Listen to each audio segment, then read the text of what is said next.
सो हम किस किस के लिए टैरो रीडिंग नहीं करते? जो इंसान हमारी बात ही नहीं सुनता, ठीक है, उस जो सुनता ही नहीं, मतलब किसी की भी बात नहीं सुनता, जो नंबर 1, हम उसके लिए टैरो रीडिंग नहीं करते, ठीक है। दूसरी बात, कई बार ये होता है कि जो फैमिली मेम्बर्स हैं वो हमें सीरियसली नहीं लेते, उन्हें नहीं पता कि हमने इतनी पढ़ाई करके, हमने इतनी मेहनत करके हम यहाँ तक पहुँचे हैं, और वो हमें ऐसी, अच्छा ये तो ऐसी होती थी, तो वो हमें सीरियसली नहीं लेता, हम उसके लिए भी टैरो रीडिंग नहीं करते, ठीक है। फिर दूसरा, वो व्यक्ति जो किसी भी इस तरह की चीज़ों को वैल्यू नहीं करता या मानता ही नहीं है, मैं नहीं मानता, कुछ नहीं होता, बस भगवान में भरोसा रखे इज़ ओके, लेकिन अगर वो कहता है कि इन सब चीज़ों में कुछ नहीं होता, ये सुपरस्टिशन है, हम उसके लिए टैरो रीडिंग नहीं करते, क्योंकि हम अपना एफर्ट पहले उस पर ये लगाएं कि आप विश्वास करो, फिर हम अपनी पूरी एनर्जी लगाएं टैरो पढ़ने में, फिर वो कहे ये सब बेकार है, तो वी डोंट डू दैट।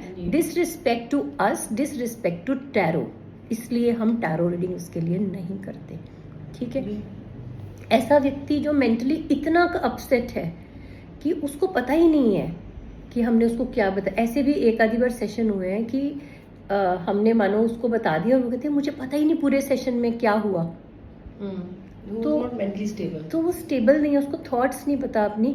तो कई बार अगर हमें सेंस हो जाती है ये चीज़ पहले, तो हम तब उसको कह देते हैं कि सी if you really want a session, let's see the record a session, या फिर आप अपने सवाल लिखो और उसके आगे जो जो टैरो आपको जवाब दे रहा है आप उसके जवाब लिख दो। If there too many questions, तब भी हम ऐसा कर सकते हैं। तो इन लोगों के लिए जो हमें सीरियस नहीं लेते, हमें अथॉरिटी नहीं मानते, हमें रिस्पेक्ट नहीं करते, ठीक है, टैरो को रिस्पेक्ट नहीं करते, किसी भी तरह की डिवाइन साइंसेस और हीलिंग्स को रिस्पेक्ट नहीं करते, उन सब लोगों के लिए हम टैरो रीडिंग नहीं करते। ऑल्सो अगर उसने हमसे टैरो रीडिंग नहीं मांगी पर हम उसको कूद के बता रहे हैं कि तुम्हारी हेल्प इस गाइडेंस से हो जाएगी, चलो मैं तुम्हारे लिए कार्ड निकालती हूँ, ज़बरदस्ती आप उसके लिए कार्ड निकालते हो, चाहे वो आपके बच्चे हैं, हस्बैंड हैं, आपके फ्रेंड्स हैं, फैमिली मेम्बर्स हैं, डोंट डू दिस, ठीक है। आपको उनको मदद करने का मन है, प्रे फॉर देम, लेकिन ज़बरदस्ती अगर आप किसी की हेल्प करते हो तो एक तो वो ठीक से वर्क नहीं करता, ठीक है, वो उसको सीरियसली लेता नहीं, उसका कोई फ़ायदा नहीं है, नुकसान है हर तरह से, है ना। आप थोप रहे हो किसी के ऊपर, उसको लेनी नहीं है वो चीज़। उन लोगों के लिए हम टैरो रीडिंग नहीं करते। अब अगर किसी को लगता है कि ये तो ऐसे ही है, इसने मतलब उसको मालूम नहीं है हमारी जर्नी कि हमने कितनी पढ़ाई की है, अंदर से हम कितना ग्रो किए हैं, ना, उन्होंने हमें किसी ऐसे वल्नरेबल टाइम पे देखा जब हम कभी वीक थे या प्रॉब्लम में थे, या हमने उनसे शेयर किया था हम प्रॉब्लम में, तो या तो हम उनको बताएंगे कि हमने ये किया और वो उनको समझ में आएगा और फिर वो हमसे रीडिंग मांगे, तब तो हम कर देंगे। बट अगर वो उसी स्टोरी को होल्ड करना चाहते हैं कि ये तो ऐसे ही होती थी किसी टाइम पे, देन डोंट डू इट। हमें सिर्फ उसको ये बताने के लिए कि देखो मैं तब कमज़ोर थी, आज मैं कितनी एम्पावर्ड हूँ, मैं बताती हूँ देखो टैरो से कितना हेल्प हो सकती है, डोंट डू दिस। अगर फैमिली में कोई पूछता है, करता नहीं, है, फैमिली में अगर कोई पूछता है और वो इसको रिस्पेक्ट करता है और वो इन सब चीज़ों को मानता है तो आप ज़रूर करें।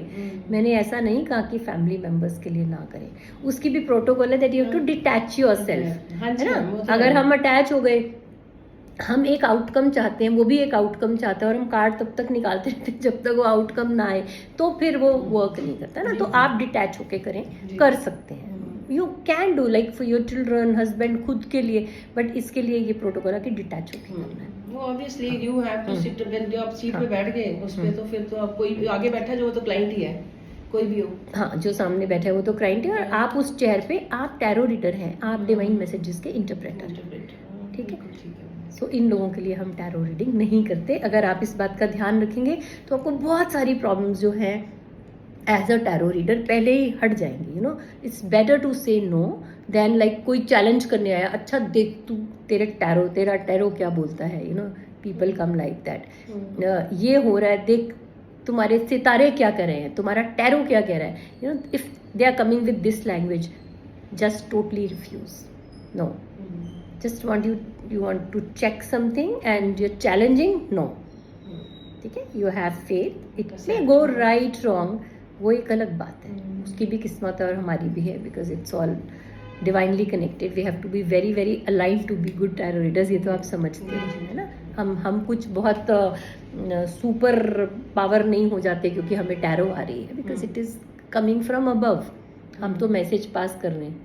We are just like pipes जो ऊपर से Yeah, पानी की it's सप्लाई आ रही है not- उसे हम पास कर रहे हैं. Yeah. So you don't become the source of water, you are only channelling. Channelling. ये बात अगर आपको समझ में आ गई, नहीं, बिल्कुल. क्योंकि लोग मैं टैरो रीडर हूँ, 3 generations, दिस नहीं, ऐसा दैट, नहीं यू नो होता. That language. If so and also if somebody shows that they are big authority in something, they are in so and so position, अगर वो मतलब हमें मालूम है वो है, we respect them, but हमारे सामने जो बैठा है वो क्लाइंट है, he is asking questions from us. लेकिन अगर वो अपनी अथॉरिटी दिखाई जा रहा है हर चीज़ में, तो फिर दैट मीन्स वो सुन नहीं रहा है, उसको सुनना भी नहीं है, उसको सिर्फ ये बताना है कि वो कितना बड़ा है और उसको कितना बड़ा ज्ञान है. वो ऐसे लोगों के लिए भी आप टैरो रीडिंग नहीं करेंगे.